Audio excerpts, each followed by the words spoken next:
경영의 흐름을 읽는 가장 정확한 채널, 코리아 비즈니스 리뷰 팟캐스트입니다. 산업과 기업, 그리고 사람을 잇는 이야기 지금 시작합니다. 공상과학 영화 속 얘기 같던 휴머노이드 로봇이요. 이제 정말 우리 집 거실까지 들어올 준비를 하고 있다는데요. 오늘은 코리아 비즈니스 리뷰의 인사이트, 휴머노이드 로봇 영역, 이제 집안일 가정부까지 인공지능이 집안으로 들어온다. 이 기사를 바탕으로 한번 이 놀라운 변화, 그 배경과 미래를 좀 깊이 파헤쳐 보겠습니다. 근데 왜 갑자기 이렇게 가정용 로봇 경쟁이 확 뜨거워진 걸까요? 네, 역시 그 핵심 동력은 생성형 AI인 것 같아요. 특히 비전 언어 행동, VLA 모델이라고 하죠. 이게 정말 눈부시게 발전했습니다.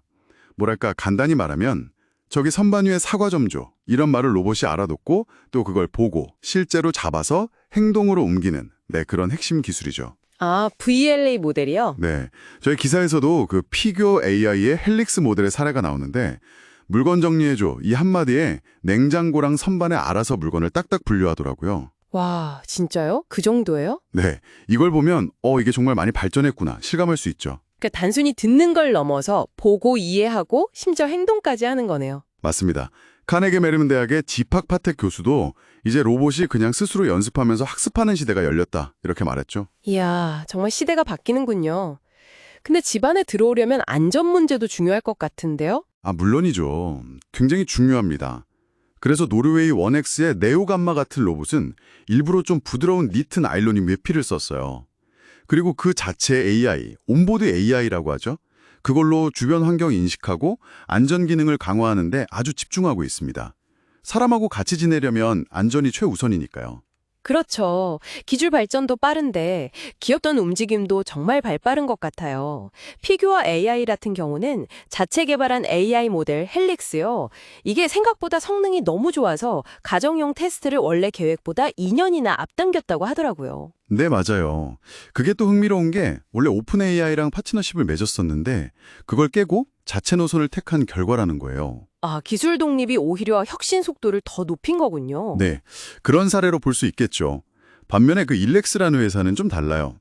처음부터 산업용보다는 가정용 시장을 딱 찍어서 공략하는 전략을 썼어요. 아, 처음부터요? 네, 대부분 기업들이 공장이나 물류창고 이런 데 집중할 때 일렉스는 커피 만들기, 빨래 개기 이런 집안일의 로봇을 먼저 투입해서 테스트하고 있더라고요.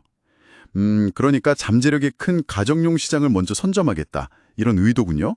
두 회사 전략이 다른 만큼 앞으로 경쟁 구도가 어떻게 될지 보는 것도 재밌겠네요. 이런 기술 경쟁은 당연히 시장 전망에도 그대로 나타나겠죠? 네, 엄청납니다. 2023년에 한 24억 달러 수준이었는데 이게 2022년, 그러니까 10년도 안 돼서 660억 달러까지 커질 거다 이런 예측이 나왔어요. 660억 달러요?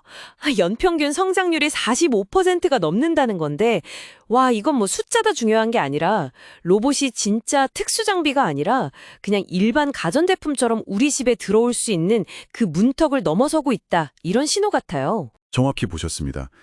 기관마다 예측치는 조금씩 차이가 나긴 하는데 그래도 연 3, 4%에서 45% 이런 폭발적인 성장은 다들 똑같이 보고 있어요. 이런 기대감 때문에 피규어 AI는 설립 4년 만에 기업 가치가 57조 원 이렇게 치솟았고 국내 로봇 벤처 투자도 5년 사이에 10배나 늘었죠. 정부에서도 K-휴머노이드 연합 만들어서 지원하겠다고 나섰고요. 투자가 아무리 뜨거워도 결국 소비자들이 살 수 있는 가격이 중요하잖아요. 비용 문제는 좀 어떤가요? 현실적으로 가능한 수준인가요? 그거 정말 중요한 포인트인데요. 골드만삭스 분석을 보면 생각보다 제작 비용이 많이 줄었어요. 한 40% 정도 감소해서 이제 대당 3만 달러에서 15만 달러 수준까지 내려왔다고 합니다. 3만 달러요? 생각보다 훨씬. 네. 핵심 부품 기술이 그만큼 성숙해진 거죠. 가격 장벽이 빠르게 낮아지고 있다는 뜻이에요. 이 정도면 로봇 집사가 그냥 일부 부자들만 쓰는 게 아니라 어쩌면 생각보다 훨씬 빨리 우리 집 거실에 등장할 수도 있겠다 싶은 거죠. 와, 근데 저희 기사에서도 나왔지만 아직 넘어야 할 산도 많잖아요. 삼성전자 오진호 단장님도 지적하셨듯이 예를 들어서 계란을 안 깨뜨리고 잡는다던가 이런 정교한 힘 조절, 또 예상치 못한 상황에서의 안전성 이런 건 여전히 숙제라고 하던데요. 맞습니다. 기술적인 거, 또 비용적인 거 아직 허들엔 남아있죠. 집집마다 가구 배치도 다르고 아이나 반려동물 같은 변수도 엄청 많고요. 그렇죠. 근데 그럼에도 불구하고 IT 자문기관 가트너는 2027년이면 시판되는 스마트 로봇의 10%가 휴머노이드 형태일 거라고 봐요. 심지어 일부 전문가들은 한 2년 안에 가정 상용화가 될 수도 있다 이렇게 보기도 하고요. 기술 발전 속도가 그만큼 빠르다는 거겠죠. 특히 우리 사회가 점점 고령화되고 있잖아요. 돌봄 수요는 늘어났는데 사람은 부족하고 또 전 세계적으로 가사 노동력 부족 문제도 심각하고요. 이런 걸 생각하면 휴머노이드 로봇이 어쩌면 선택이 아니라 필수가 될 수도 있겠다. 이런 생각도 드네요. 바로 그겁니다. 노년층이 좀 더 독립적으로 생활할 수 있게 돕고 또 만성적인 노동력 부족 문제 해결에 대한 기대가 크기 때문에 개발 속도는 어쩌면 더 빨라질 수도 있어요.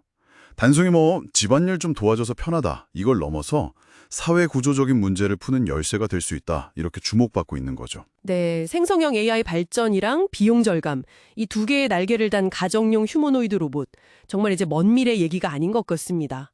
우리 일상에 정말 혁명적인 변화가 시작되는 그런 지점에 우리가 서 있는지도 모르겠네요. 맞아요.